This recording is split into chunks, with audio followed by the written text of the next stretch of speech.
Assalamu alaikum.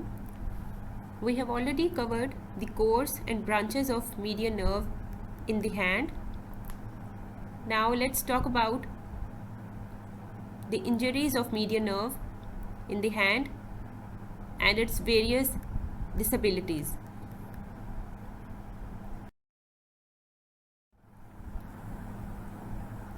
Median nerve can get injured at various levels in the upper limb. It can get injured in the arm as in cases of supracondylar fractures. It can also get injured at the level of elbow, in the forearm, at wrist just proximal to the flexor retinaculum, in the carpal tunnel as in case of carpal tunnel syndrome, or in the hand.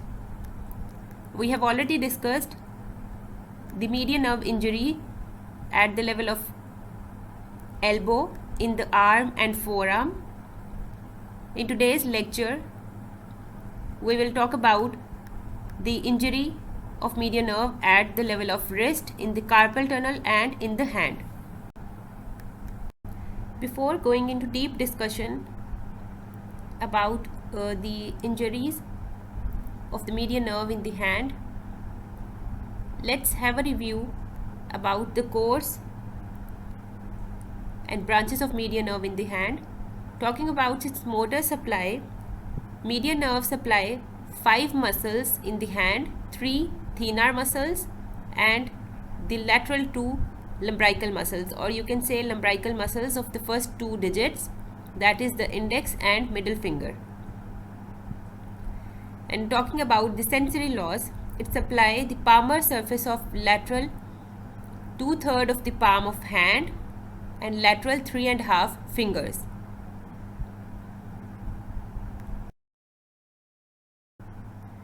Now let's talk about the injury of median nerve at the level of wrist. First of all, the median nerve gets injured during laceration of the wrist, as this nerve is relatively close to the surface at this site, just proximal to the flexor retinaculum. In attempted suicides by wrist slashing, the median nerve is commonly injured just proximal to the flexor retinaculum, because in attempted suicide, the person attempts to cut the radial artery which lies at this point, as median nerve lies close to the radial artery at this site and it is relatively close to the surface. So median nerve is liable to get injured during attempted suicides. What happens if the median nerve gets injured at this site, at the level of wrist, just proximal to the flexor retinaculum? In such cases, both motor branches, the motor branch to the thenar muscles and the motor branch to the first 2 lumbricals, they get injured, as well as the sensory supply to the lateral 3.5 digits and to the central palm through palmar-cutaneous branch is also lost. There is paralysis of muscles of thenar eminence, which leads to flattening of the thenar eminence.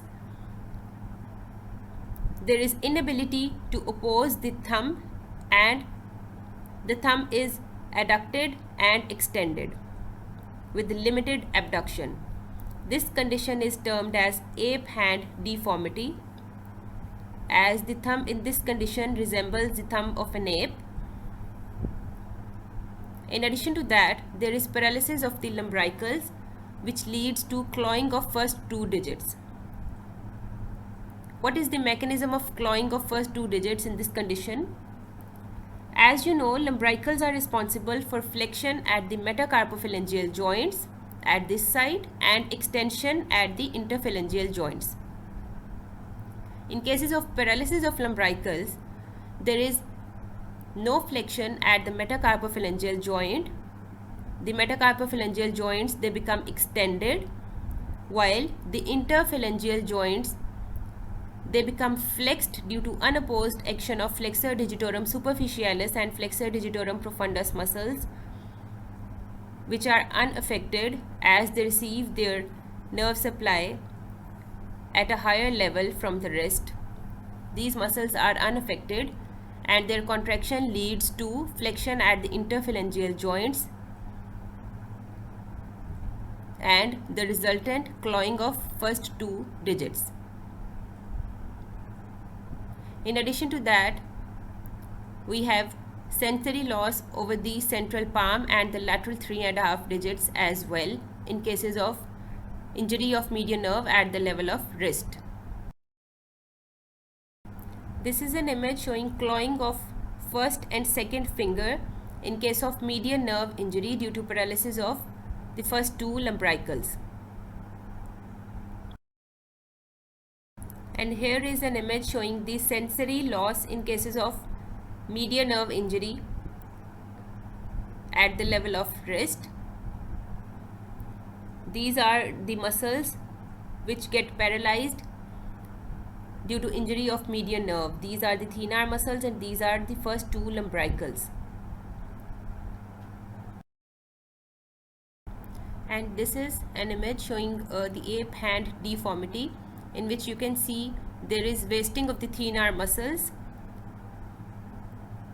The thumb is adducted and extended. This is the normal thenar eminence and this is the wasted thenar eminence, or this is the thenar atrophy. You can appreciate the difference between the two.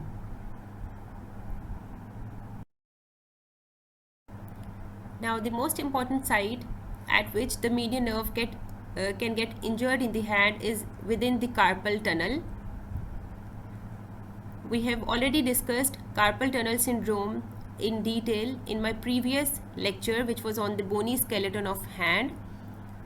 You can watch that video for the detail of carpal tunnel syndrome. In this lecture, I would just give you a brief review of this condition. Carpal tunnel syndrome is compression of median nerve within the carpal tunnel. Here is the cross section of wrist. These are the carpal bones. This is the flexor retinaculum. This white structure is the flexor retinaculum and this space is the carpal tunnel. This is the compressed median nerve within the carpal tunnel. The compression of median nerve within the carpal tunnel is termed as carpal tunnel syndrome. In this syndrome, as you already know, there is motor loss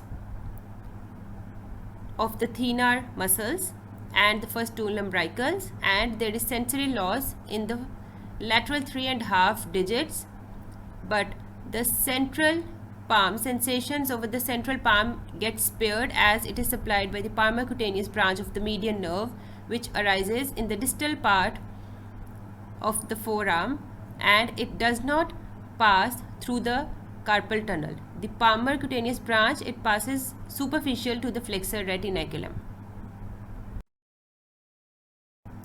Here is an image showing the affected zone in case of carpal tunnel syndrome. This green portion of the hand is affected in case of carpal tunnel syndrome. There is burning pain or pins and needle sensation in the lateral 3.5 digits. This orange part gets spared as it is supplied by the palmar-cutaneous branch, and on the dorsum, the distal parts on the dorsum of lateral 3.5 digits is also affected in case of the carpal tunnel syndrome. Now the last clinical related to the median nerve is the simian hand. Here is an image showing the recurrent motor branch of the median nerve. As we already know, this recurrent motor branch of the median nerve is relatively subcutaneous. It is easily get injured in even the minor lacerations over the thenar eminence. If this recurrent motor branch of the median nerve gets injured, it leads to the paralysis of the thenar muscles, due to which there is inability to oppose the thumb, there is flattening or wasting of the thenar eminence, The thumb is adducted and extended due to the unopposed action of adductor pollicis, which keeps the thumb in adducted position. The overall movements of the thumb are limited or affected. The thumb can only be moved in flexion and extension in the plane of the palm only. As only the recurrent motor branch of the median nerve is affected, there would be no sensory loss in this case. This condition is termed as the simian hand.